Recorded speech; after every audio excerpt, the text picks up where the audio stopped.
महाराज जी, एक बात बताइए मुझे। हमेशा ना एक चलन देखने को मिलता है, एक पैटर्न देखने को मिलता है कि एक टाइम पे शिव भक्ति बहुत होने लगी, एक टाइम पर विष्णु भक्ति बहुत होने लगी, एक टाइम पर हनुमान जी के बड़े भक्त आ गए, बजरंग बली के बड़े भक्त आ गए, और अब जो फिलहाल चलन पे चल रहा है वो राधा कृष्ण चल रहे हैं, राधा रानी काफ़ी चल रही हैं। तो इनके बारे में आपका क्या कहना है, ये जो पैटर्न नोटिस किया गया है उसके बारे में? देखिए, ये बहुत बड़ा एक ज्वलंत मुद्दा है और मैं सभी सनातनी भाइयों से निवेदन करूंगा कि इस गहरे षड्यंत्र को लोग समझने का प्रयास करें। जिस ब्रज भूमि पर योगेश्वर भगवान श्री कृष्ण का जन्म हुआ, आज योगेश्वर भगवान कृष्ण की जन्मभूमि से कृष्ण ही खत्म हो गए। आप जब आप ब्रज में जाएंगे तो आपको कहीं जय श्री कृष्ण नहीं मिलेगा, सब जगह राधे राधे राधे राधे। पटका मिलेंगे तो राधे राधे, गालों पर माथे पर टेंटू लगे हों तो राधे राधे, अभिवादन में तो राधे राधे। कृष्ण तो बिल्कुल खत्म हो गया है ना। अब ये षड्यंत्र को समझने की आवश्यकता है। क्या भगवान कृष्ण के जीवन में राधा नाम की कोई महिला थी क्या, या केवल एक षड्यंत्र है? इसको समझना बहुत जरूरी है। भगवान कृष्ण के जीवन से संबंधित कोई ग्रंथ प्रामाणिक है तो वो महाभारत है। पूरे महाभारत में कहीं पर भी राधा जी का कोई उल्लेख नहीं मिलेगा। एक जगह राधा नाम का उल्लेख मिलता है, वो उनके लिए आया जिस माँ ने कर्ण को पाला था, इसलिए कर्ण को राधे कहा जाता है। तो कर्ण को जिस माँ ने पाला उसका नाम राधा था, इसलिए उनको राधे कहा गया। ये जो राधा जी जो कृष्ण जी के साथ में रहती है, इनका कहीं उल्लेख नहीं है। भगवान कृष्ण के जीवन से संबंधित हरिवंश पुराण है, उसमें कोई उल्लेख नहीं है। विष्णु पुराण, भगवान कृष्ण को विष्णु का अवतार लोग मानते हैं, उसमें कहीं उल्लेख नहीं है। ठीक है। और तो और भागवत पुराण में कहीं पर भी राधा का कोई उल्लेख नहीं है। राधा शब्द है नहीं, पूरे भागवत में कहीं नहीं है। बीच में कंट्रोवर्सी भी ऐसी ही हुई थी, हाँ, अगर आपको याद हो तो। जी जी याद है। एक हमारे बहुत बड़े धर्मगुरु थे, उन्होंने बोल दिया था कि कृष्ण की पत्नियों में कहीं राधा का नाम नहीं और राधा के पतियों में कहीं कृष्ण का नाम नहीं। ये हकीकत सच्चाई है ये। लेकिन उस व्यक्ति को झुकना पड़ा, क्योंकि जो राधा के नाम से जिनकी दुकानें चल रही थी, उन लोगों ने इतना ज्यादा उसका विरोध किया और फिर उनकी भी दुकानें प्रभावित हो रही थी। हम तुम्हारी कथा नहीं होने देंगे, इसलिए वो व्यक्ति झुक गया। लेकिन उस व्यक्ति ने ये बात सत्य बोली थी कि कृष्ण की पत्नी में नहीं, कृष्ण के जीवन में कहीं पर भी कोई राधा है ही नहीं, कहीं पर भी नहीं है। अब कृष्ण का जीवन, आजकल जो भागवत कथा चल रही, हालांकि इस भागवत बनाने वाले व्यक्ति ने, महर्षि वेदव्यास ने नहीं बनाई भागवत, है ना। ये बोपदेव नाम का एक व्यक्ति था, उसने भागवत बनाई। इस पूरी भागवत में कृष्ण को खूब कलंकित किया, उनको लंपट पता नहीं क्या क्या, उनके लड़कियों के कपड़े उठवाए और अन्य महिलाओं के साथ में, कुब्जा के साथ में समागम किया, अन्य बहुत सारी महिलाओं के साथ में बहुत सारा अनैतिक संबंध बताया कृष्ण का। लेकिन राधा की चर्चा उस पर भी नहीं है कोई। अब एक पुराण है जिसका नाम है ब्रह्मवैवर्त पुराण। ये सबसे नवीन पुराण और मुगल कालीन पुराण है ये। इस पुराण में राधा की कल्पना की गई है और उस पुराण में राधा और भगवान कृष्ण के 4 संबंध बताए गए हैं। एक जगह कृष्ण जी को राधा जी की पत्नी भी बताया गया है, एक जगह उनको अंगजा कहा गया। अंगजा कहते हैं पुत्री को जो अपने अंग से पैदा होती है, पुत्री भी है।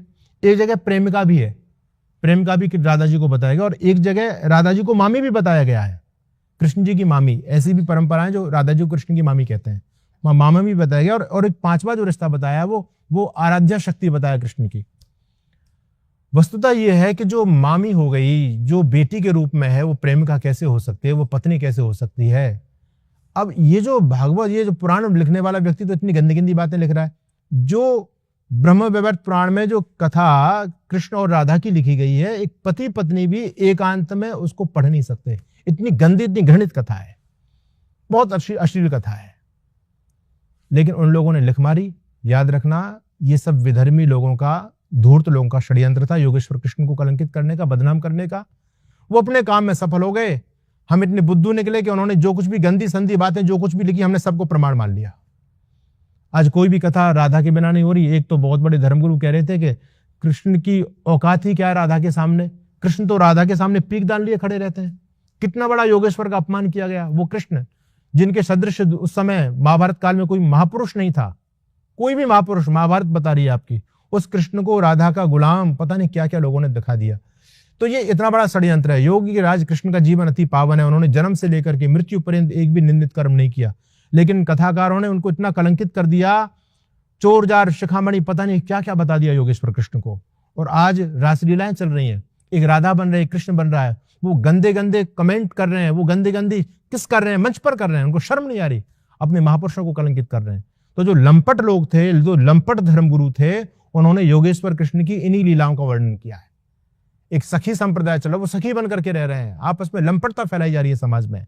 तो ये समझने वाली बात है कि राधा जी कृष्ण के कालखंड में कोई भी नहीं थी, ना तो कोई मामी थी, क्योंकि ब्रह्म विवर्त पुराण में जो वर्णन मिलता है, ये ब्रह्म विवर्त पुराण पूरा फेक है, बिल्कुल गलत है।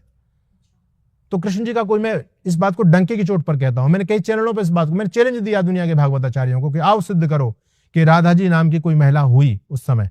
अब तुम लीपापोती कर रहे हो, इस विधर्मियों के षड्यंत्र को क्यों नहीं समझने का प्रयास कर रहे हो? देखो भावना जी, आप लोगों से पूछें कि कृष्ण जी की कितनी पत्नी थी, तो लोग कहते हैं 16,108। आप गूगल पर जाएं तो कृष्ण जी कितनी पत्नी थी? 16,108। बच्चे कितने थे? 1,77,188। एक पत्नी से 11 बच्चे पैदा हुए। ये तुम्हारा धर्म है? ये कृष्ण का आदर्श है क्या? सोचने वाली बात है। कृष्ण ऐसा काम करेंगे? अच्छा, फिर आप उसके लीपापोती कर रहे हो। वो ऐसा था जी, वो उस राजा ने उनको बंधक बनाया हुआ था, तो वो कृष्ण छुड़वा के ले आए। अरे तो उनको कोई पत्नी के रूप में रखेंगे क्या? कृष्ण बहन के रूप में नहीं रख सकते क्या? उनको माँ के रूप में नहीं रख सकते क्या कृष्ण उनको? क्या कृष्ण इतने पतित हैं को अपनी पत्नी के रूप में स्वीकार करेंगे कृष्ण उनको? बेकार की बात है। कोई कह रहा 16,108 वेद की ऋचा है, ये लीपापोती कर रहे हैं लोग। इस लीपापोती से तुम्हारा धर्म बचने वाला नहीं है। एक केरला स्टोरी वो भी बनी, आपने देखी होगी, उसमें हमारी 32,000 हिंदू लड़कियां विधर्मी बन गई, 32,000। और वो क्यों बनी? क्योंकि जब मुसलमान लड़कियों ने उनसे हमारे इन महापुरुषों के जीवन को लेकर के जो प्रश्न किए, तो उन लड़कियों के पास में उन प्रश्नों का कोई जवाब नहीं था। जैसे एक आसिफा नाम की मुस्लिम लड़की उन लड़कियों से पूछ रही है, एक भगवान तुम्हारे ऐसे हैं जिनको रोज नई गर्लफ्रेंड चाहिए, जो लड़कियों को नंगा देखते हैं, लड़कियों के कपड़े चुराते हैं, ये तुम्हारे भगवान है? उनकी इतनी सारी गर्लफ्रेंड है, उनकी इतनी सारी महिलाओं से संबंध है, गंगा के साथ, कुब्जा के साथ, राधा के साथ, तो ये तुम्हारा भगवान है और ये तुम्हारा धर्म है। तो जब हमारी बेटियों के पास कोई जवाब नहीं होगा तो क्या करे? उनके सामने वो कब तक शर्मसार होती रहती? उन्होंने कृष्ण को छोड़ दिया, इस्लाम को कबूल कर लिया। तो ये बहुत बड़ा वैचारिक षड्यंत्र देश में चल रहा है। हमारे सारे धर्म ग्रंथों को जानबूझ करके प्रक्षेप डाल दिया गया, कलंकित कर दिया गया। आपका कोई ऋषि ऐसा नहीं मिलेगा, आपका कोई देवता ऐसा नहीं मिलेगा जो कलंकित नहीं किया हो, जिसका चरित्र हनन नहीं किया गया हो। हम इंद्र की पूजा करते हैं, इंद्र देवता है ना, आप सभी मानते हैं इंद्र देवता है। अब इंद्र देवता के कारनामे देखो, इंद्र देवता ने गौतम ऋषि की पत्नी के साथ में दुराचार किया। क्या देवताओं का यही काम है? अब जब देवता इस काम को कर रहा है तो आप इंद्र की पूजा क्यों कर रहे हो? इसका मतलब तुम इस काम को बढ़ावा दे रहे हो क्या? ब्रह्मा जी पर यह आरोप लगाया गया, गंदा आरोप, कि ब्रह्मा जी ने अपनी खुद की पुत्रियों के साथ में दुराचार किया। अरे ये पावन परंपरा जो बेटी के रूप में, और बेटी के साथ ब्रह्मा जी ऐसा करेंगे? कोई नहीं सोच रहा है। जैसा विधर्मी लोगों ने लिखा, हमारे इन मूर्ख लोगों ने उन्हीं बातों का प्रचार किया। इसलिए विधर्मी धर्मगुरुओं के सामने कोई भी पाखंडी नहीं टिक पाता। आज जो उनको जवाब देता है तो आर्य समाज के मंच के विद्वान जवाब देते हैं उनको, बाकी जाकिर नायक के सामने कोई टिक करके दिखा दे, नहीं टिक सकता कोई। तो ये राधा कृष्ण के साथ में गोपिकाएं, ये सारी की सारी चीजें जोड़ी गई हैं, ये सब कुछ फेक है। याद रखना, ये सब कुछ कृष्ण के जीवन का हरण किया गया है, उनके जीवन को कलंकित किया गया है। हमारे आने वाली पीढ़ियों को योगेश्वर कृष्ण से दूर करने के लिए उनके जीवन को कलंकित कर दिया लोगों ने। इस षड्यंत्र को हमको समझना पड़ेगा। ब्रह्मा जी को कलंकित कर दिया, राम जी को स्त्री विरोधी बता दिया गया, राम जी को दलित विरोधी बता दिया गया। वो उल जुलूल बेकार की कथा कहानी रामायण में जोड़ दी गई। तो एक वर्ग राम से दूर हो गया है, कृष्ण से लोग दूर हो रहे हैं, शिव जी से लोग दूर हो रहे हैं। तो ये षड्यंत्र चल रहा है। तो मैं फिर आपके चैनल के माध्यम से कहना चाहता हूं कि राधा और कृष्ण का कोई भी संबंध नहीं है, कोई भी संबंध, कैसा भी संबंध नहीं है। ये एक बहुत बड़ी फेक घटना है और ये बहुत बड़ा एक षड्यंत्र हमारे योगेश्वर कृष्ण को कलंकित और बदनाम करने का चला है।